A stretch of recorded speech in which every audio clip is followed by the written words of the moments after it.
So today I'm going to be presenting on nanotechnology, innovation enhancement, and the grey goo nightmare. What if we could cure anything, reverse aging, and create new materials without even seeing what's happening? Nanotechnology is a field that is exponentially evolving, promising solutions never heard of before. But what are the risks that come with that?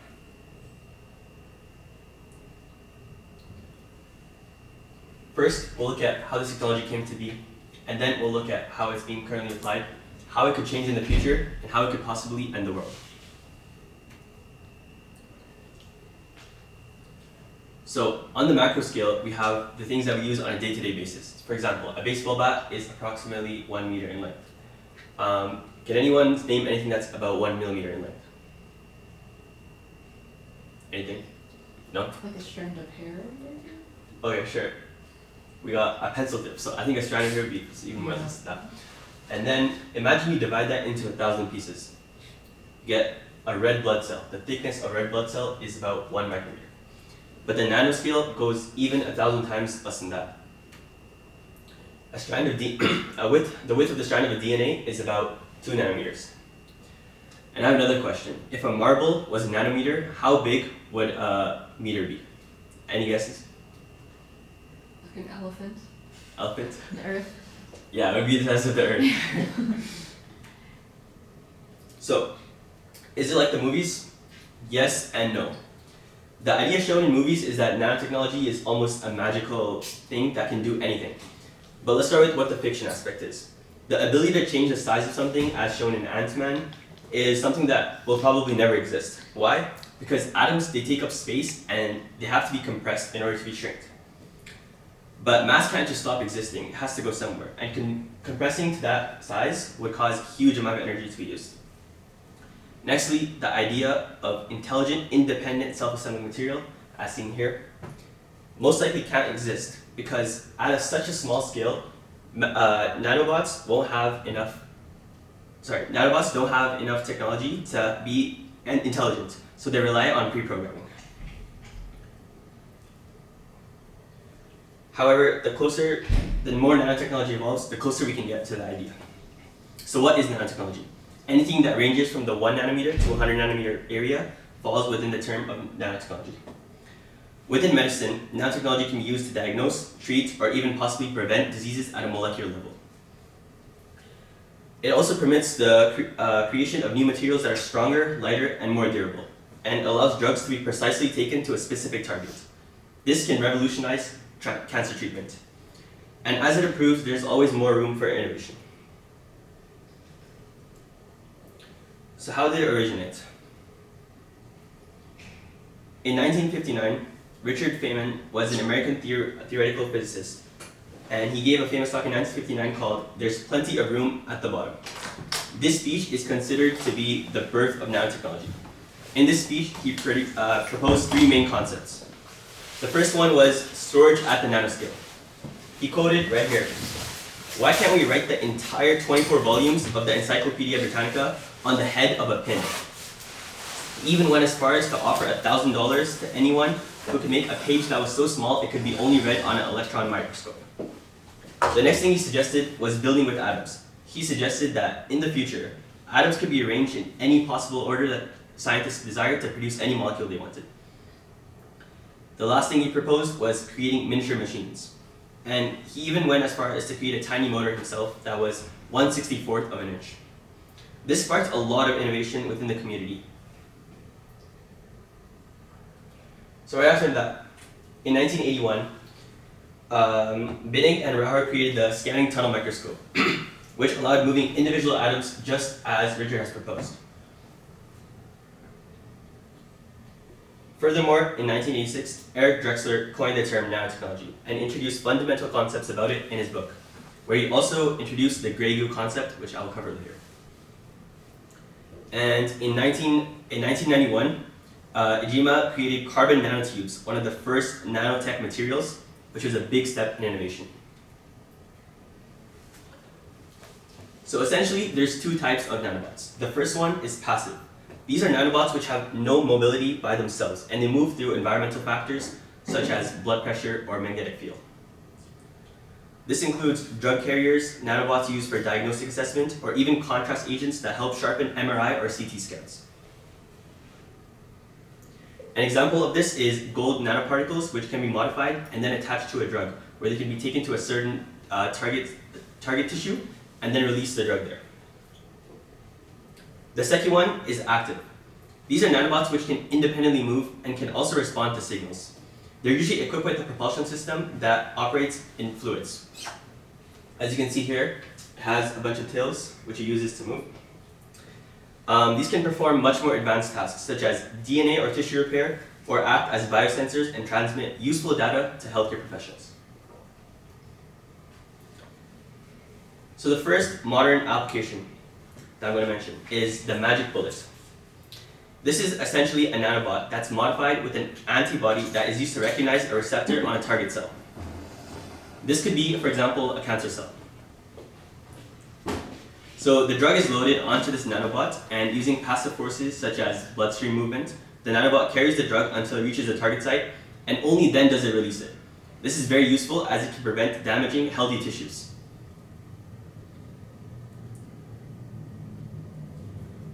The second one we have is regenerative medicine, which can be used for any tissue repair. Growth factors or other biomolecules that may help in regeneration are added to the nanobot. This is then injected into the target tissue, where the nanobot releases the molecule, promoting growth and almost allowing for regeneration to occur, something that the body would not do by itself in that particular area. And in the future, DNA may be even able to be specifically edited, but more on that later. And thirdly, we have biosensors such as glucose monitors. These nanobots are also injected into blood where they detect specific biomarkers. In this specific case, it's glucose.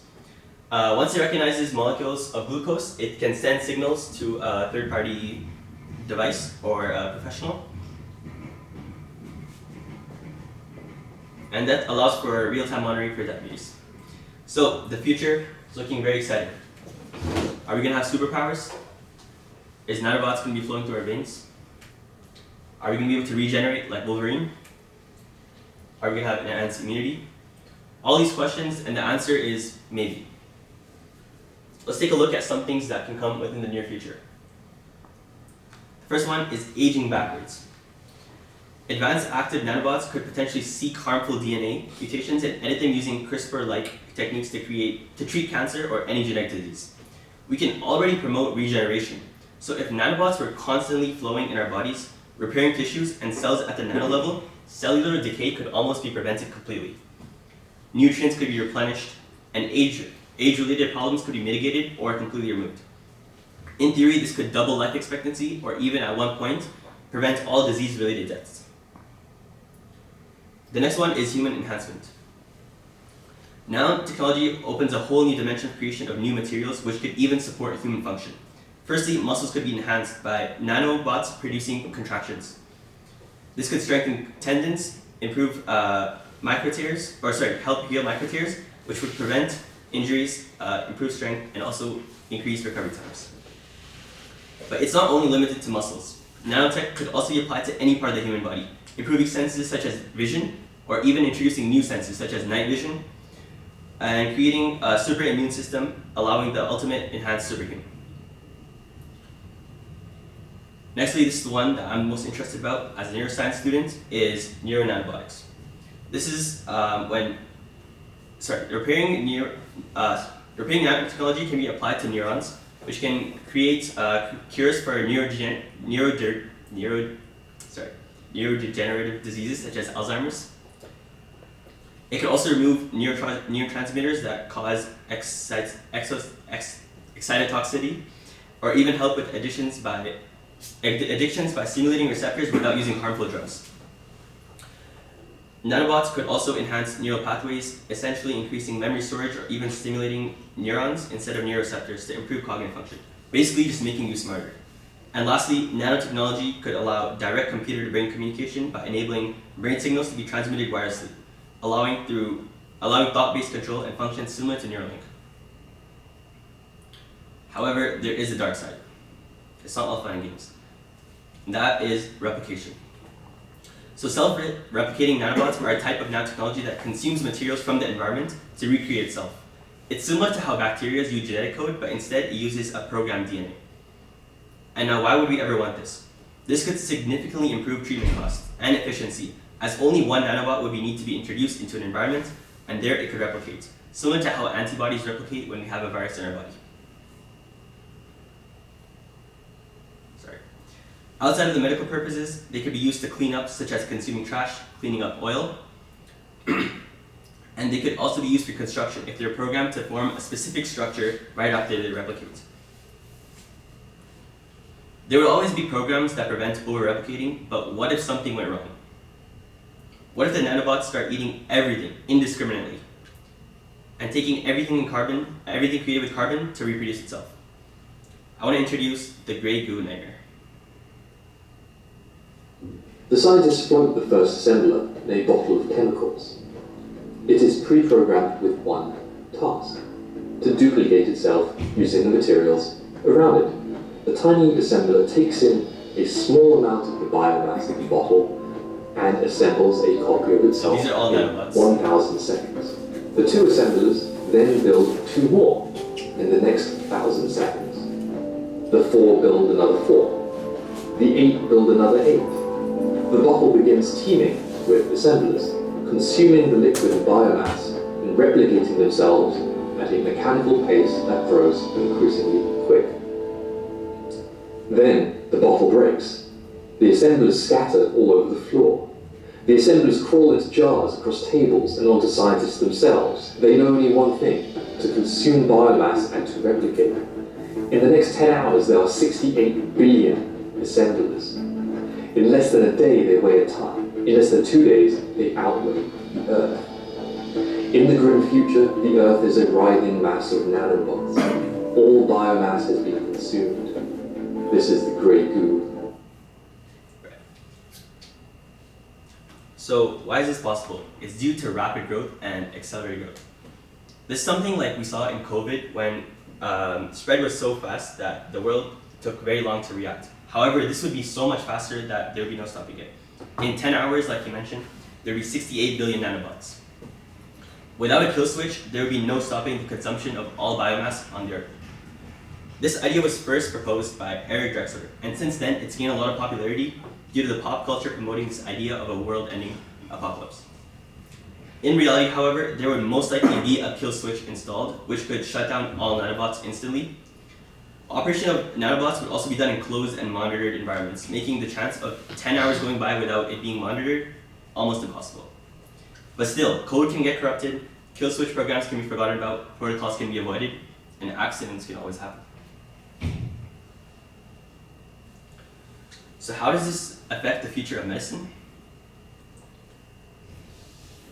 Nanobots could potentially do surgeries that are minimally invasive without any human intervention. Many surgeries could be unnecessary, as nanotech has already repaired the damage in the body before it even gets to the point where surgery is necessary. Microbots have already been used to remove blood clots, proving that in the future they could be used for more complex surgeries. Similarly, nanobots could be applied in the pharmaceutical area. However, more likely than them replacing pills and drugs completely is the idea that they would work together. They could be used to improve targeting and the efficiency of the drug. A study done by MIT showed that nanoparticles could be used to target cancer cells specifically. In the future, this could be adapted even more.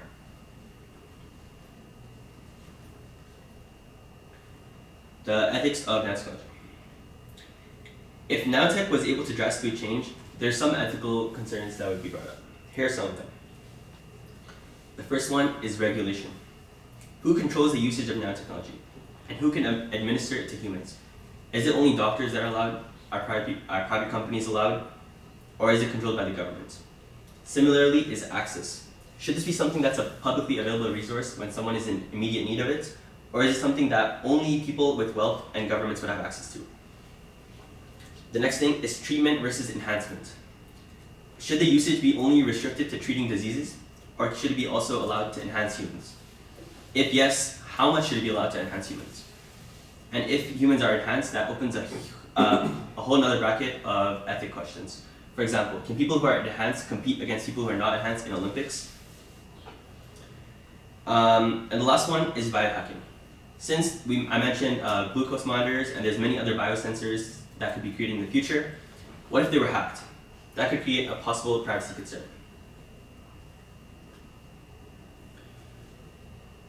So, based on Moore's law, in 10 years, the industry will have completely changed, far beyond what we expected to.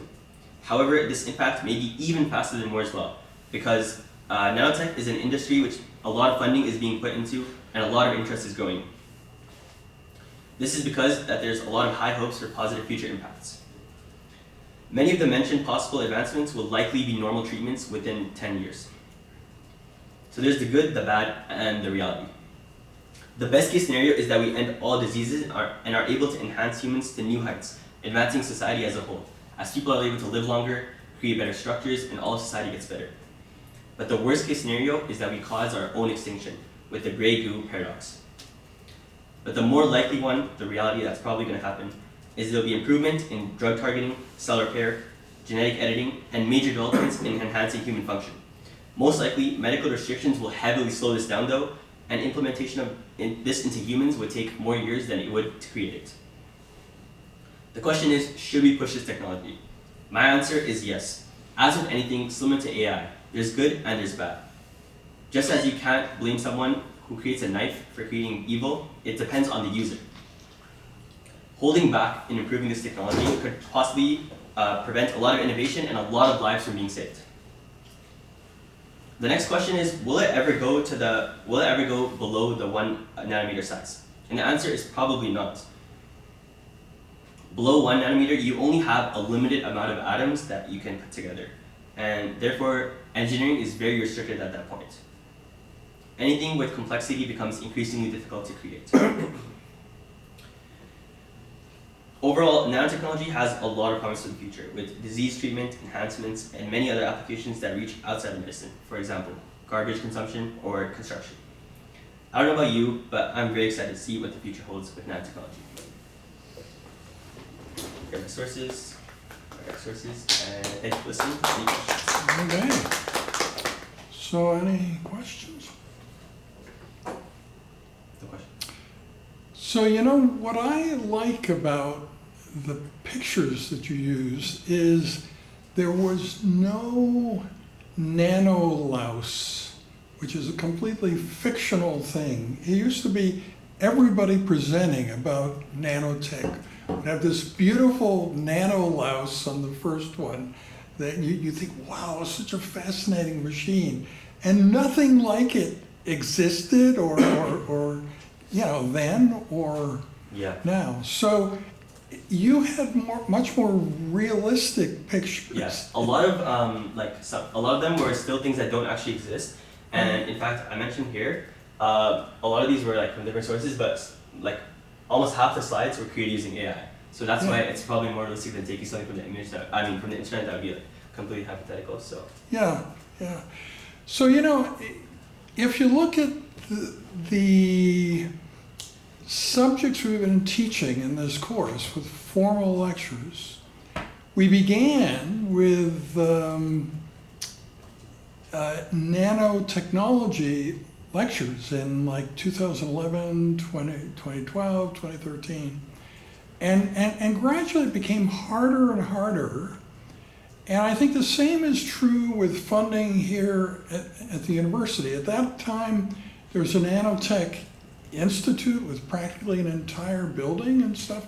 So in many ways, it seems like it's a little bit of a failed technology that hasn't reached its full promise. But maybe it's like AI, that it goes through winters, where things go up and down. But yeah, so I for years now, I haven't been able to find a faculty level person to teach in this area, whereas when we began the course, it was really easy. And the promise at that time was just, as you say, that nanotech could do everything, and the only thing was there's no regulations about it whatsoever. It's completely unlike, medicine, which is so highly regulated and barriers to entry, there was none of that. There's a nanotech program in Waterloo, I believe, but it's probably impossible to get someone from here. Yeah, yeah. But it's interesting to see what happens with time.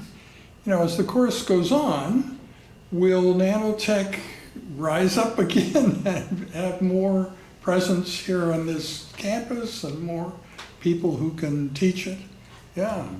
Yeah, I think that like since at such a small scale, it's very hard to like make really big breakthroughs. But I think once there will be a big breakthrough, it'll be like exploding, like how kind of like ChatGPT exploded. Right. Yeah. Yeah. Okay. Any other questions No. from you guys? Thank Okay. you so much.